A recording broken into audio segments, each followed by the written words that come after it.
जी, अस्सलाम वालेकुम। आज का जो हमारा सेशन है उसमें हमने 2 चीज़ें कवर करनी है। फर्स्ट वैलिड ट्रैकिंग रेट और उसके बाद सेकंड जो हमारा है वो है ऑन टाइम डिलीवरी रेट।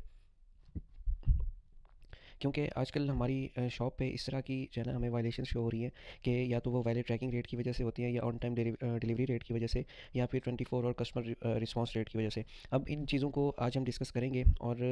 अब ये अब हम इससे हमारी शॉप की जो हेल्थ है उस पे भी इफ़ेक्ट पड़ता है और सबसे जो मेन हमारा इस पे इफ़ेक्ट पड़ता है वो हमारी सेल्स हैं। अगर आपकी जो शॉप है उस पे ये चीज़ें कंप्लीट हैं और आप इनको प्रॉपर मैनेज कर रहे हैं तो आपकी जो सेल्स हैं वो अपवर्ड जाएँगी। लेकिन जब ये आपको वैलिड ट्रैकिंग रेट या ऑन टाइम डिलीवरी रेट का इशू आपको फेस करना पड़ेगा, तो उस कंडीशन में आपकी जो स्टोर की रेटिंग है वो भी डाउनवर्ड होगी और उसके बाद जो सेल्स हैं वो भी डाउनवर्ड जाएंगी। ठीक है, तो हम इन चीज़ों को देखेंगे कि हम जो हमारी मैनेजमेंट है या जिस तरह हम शॉप्स को मैनेज कर रहे हैं उनमें हम किस तरह इन चीज़ों को जो है ना फॉलो करके इनसे जो है ना हमारी जो सेल्स हैं उनको हम इंक्रीज़ कर सकते हैं। तो फर्स्ट ऑफ ऑल हम डिस्कस करते हैं कि वैलिड ट्रैकिंग रेट जब हमारी शॉप पे लो होता है तो उस कंडीशन में हमारी शॉप पे जो ऑर्डर वॉल्यूम है, ऑर्डर वॉल्यूम लिमिट लग जाती है। इसमें क्या होता है कि अब यहाँ पे टिकटॉक ने हमें वैलिड ट्रैकिंग रेट के ऊपर वार्निंग भी दी हुई है और साथ ही हमारे जो ऑर्डर वॉल्यूम है उस पर लिमिट भी लगाई हुई है और ये लिमिट मैक्सिमम समटाइम्स जो है ना वो 7 डेज़ के लिए होती है और समटाइम्स 7 डेज से अबव भी हो सकती है। अब उसमें होता क्या है बेसिकली, जब अगर हमारी शॉप है उस पर हमारी जो ऑर्डर्स की लिमिट है पर डे की वो 50 है या 100 है या 100+ है, लेकिन जब हमारी शॉप पे ये लिमिट लग जाएगी तो उस कंडीशन में क्या होता है कि हमारी वो जो पर डे की लिमिट होती है ऑर्डर्स की वो 10 ऑर्डर्स पर डे पे या 15 ऑर्डर्स पर डे पे आ जाती है। तो हम इस कंडीशन में फिर क्या होता है कि हमारी जो शॉप की सेल्स हैं वो बिल्कुल ही डाउन हो जाती हैं। तो हम इनको किस तरह जो है ना हम इनको प्रॉपर सही तरीके से जो है ना वो अपडेट कर सकते हैं ताकि हमारी जो सेल्स हैं वो डाउनवर्ड ना हो। सबसे पहले हमारा है वैलिड ट्रैकिंग रेट। अब वैलिड ट्रैकिंग रेट क्या होता है, अगर हम इस शॉप का देखें कि वैलिड ट्रैकिंग रेट जो है ना वो 85.19% है, जो कि हमारा जो टारगेट है कि होना चाहिए वो 90% या 95% या 95% से अबव होना चाहिए। अब वैलिड ट्रैकिंग रेट बेसिकली होता क्या है और क्यों ये हमें फेस करना पड़ता है, उसमें अगर आप देखें कि जो भी ट्रैकिंग हम यूज़ कर रहे होते हैं अपनी शॉप पे, ठीक है, वो ट्रैकिंग्स क्या होती हैं कि समटाइम्स जो है ना वो ट्रैकिंग्स जो पोस्ट कोड है या जो कस्टमर का एड्रेस है समटाइम्स उस पर पार्सल डिलीवर नहीं कर रही होती। ठीक है, या तो उनमें कोरियर का मसला आ जाता है या जो हमारा लेबल है या ट्रैकिंग है या जो भी हम यूज़ कर रहे हैं उसमें अगर कोई भी इशू आता है, वो डिलीवर टाइम पे डिलीवर नहीं कर रहा या उस पोस्ट कोड पे एग्जैक्ट डिलीवर नहीं कर रहा, तो उस कंडीशन में क्या होता है कि हमारा जो वैलिड ट्रैकिंग रेट है वो लो हो जाता है। मतलब हम जो ट्रैकिंग है वो वैलिड यूज़ नहीं कर रहे हैं, हम इनवैलिड ट्रैकिंग यूज़ कर रहे हैं, जिसकी वजह से क्या होता है कि हमारा वैलिड ट्रैकिंग रेट कम होता है और वो जैसे ही एक लिमिट से कम आएगा उसमें हमारी शॉप पे वायलेशन अप्लाई हो जाएगी और उसमें साथ ही हमारे अकाउंट पे ऑर्डर वॉल्यूम लिमिट भी अप्लाई हो जाएगी। अब उसमें मोस्टली क्या होता है कि जब जो इस वक्त अमेज़ोन से ड्रॉप शिपिंग कर रहे हैं, ठीक है, या ईबे से ड्रॉप शिपिंग कर रही हैं, किसी भी सप्लायर से ड्रॉप शिपिंग कर रहे हैं, उस कंडीशन में अगर हमारा जो प्रोडक्ट है उस पर हम जो भी ट्रैकिंग यूज़ कर रहे हैं, अगर आप अमेज़ोन की कर रहे हैं, क्योंकि अमेज़ोन में मोस्टली इस वक्त यूज़ अमेज़ोन की इसलिए की जाती है क्योंकि समटाइम्स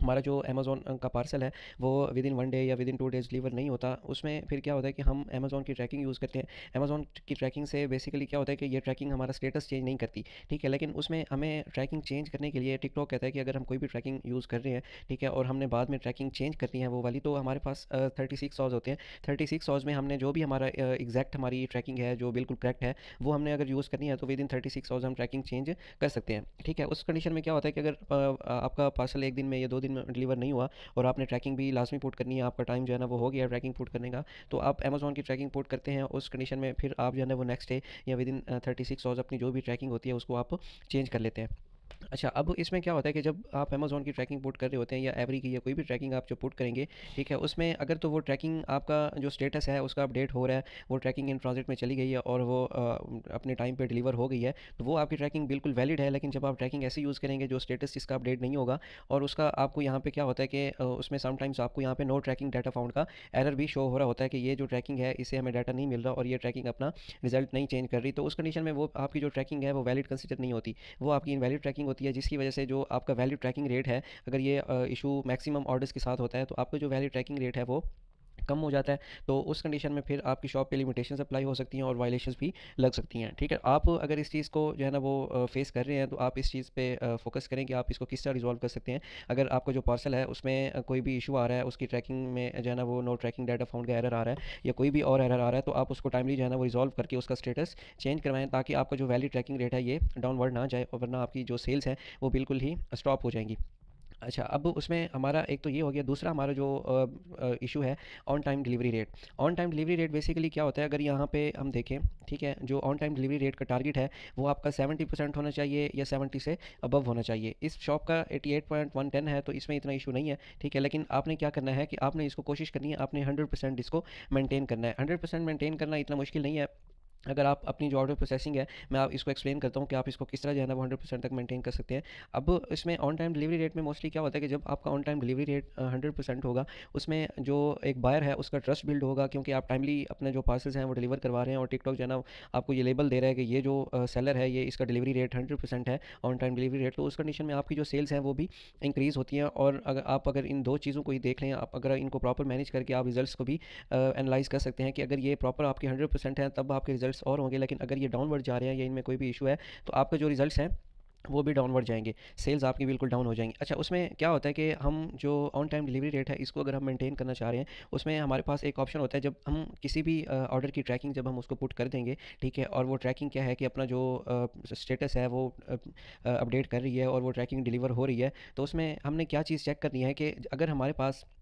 जब भी ऑर्डर आता है, ठीक है, उसमें ऑर्डर में क्या होता है कि यहाँ पे हमें डेट मिलती है कि ये ऑर्डर हमें 25 नवंबर को रिसीव हुआ है, और 13:44 पे ये ऑर्डर हमें 25 को उसमें रिसीव हुआ है टिकटॉक पे। उसमें फिर दूसरा हमें यहाँ पे जो डेट मिलती है उसमें यहाँ पे आप अगर देखें, यहाँ पे आपको बता रहा है कि अगर ये ऑर्डर विद इन आप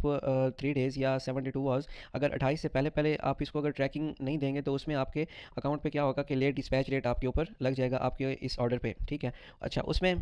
जो तीसरा यहाँ पे ऑन टाइम डिलीवरी रेट वाला है सेक्शन, वो हमने इसको देखना है कि जो भी ऑर्डर है अगर हमने उसको ट्रैकिंग दी हुई है तो यहाँ पे आपको ये शो कर रहा होगा कि लेट डिलीवरी आफ्टर। आप अगर आपका ये ऑर्डर अगर 2/12 से मतलब 2 दिसंबर से पहले पहले अगर ये डिलीवर नहीं होगा, ठीक है, उस कंडीशन में आपके ये ऑर्डर को तो कोई इशू नहीं होगा, आपके अकाउंट का भी कोई इशू नहीं होगा, लेकिन आपका जो ऑन टाइम डिलीवरी रेट है ये कम हो जाएगा, ठीक है। तो उसमें हमने क्या है कि जो भी हमें टिकटॉक, अगर ये 25 को हमारे पास ऑर्डर आया तो यहाँ पे अगर ये 2 को उसमें जा रहा है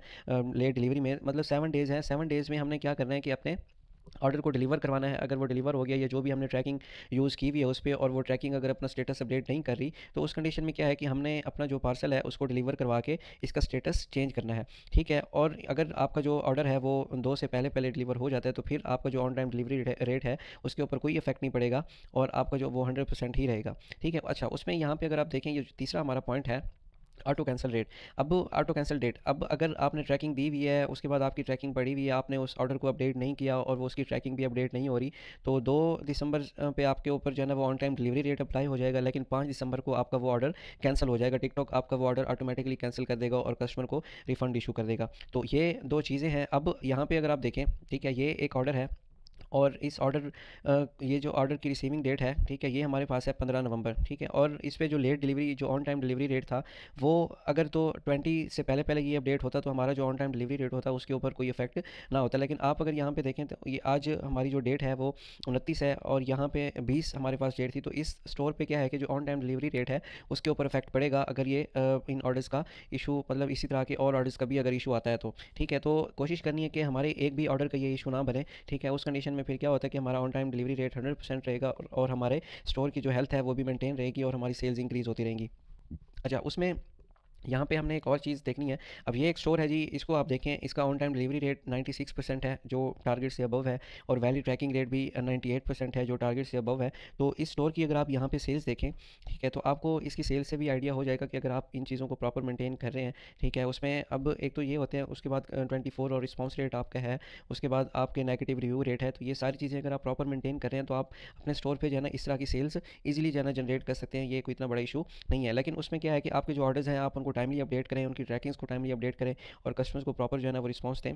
तो उस कंडीशन में आपके जो है ना स्टोर पे इजीली आप इतनी सेल्स जो है ना वो जनरेट कर सकते हैं पर डे की। तो इन चीज़ों को जो है ना आपने लाजमी तौर पे चेक करना है, और इनको, क्योंकि हम इन चीज़ों को बिल्कुल लाइट लेते हैं, क्योंकि हमारी शॉप का तो कोई इशू नहीं बनता, लेकिन हमारी जो सेल्स हैं उनका जो है ना उन पे इन मैट्रिक्स का जो है ना वो काफ़ी इफेक्ट पड़ता है। तो उम्मीद है ये पॉइंट्स आपके जो है ना क्लियर हो गए होंगे। तो आप इनको जो है ना वो इम्प्रूव करें, और अपने जो रिजल्ट्स हैं आपने लाजमी उनको उनका एनालिसिस करना है, और लाजमी जो है ना बताना है कि आपको उनमें कोई डिफरेंस लगता है या आपकी सेल्स इंक्रीज़ हुई हैं या नहीं हुई। Thank you so much. अल्लाह हाफिज़।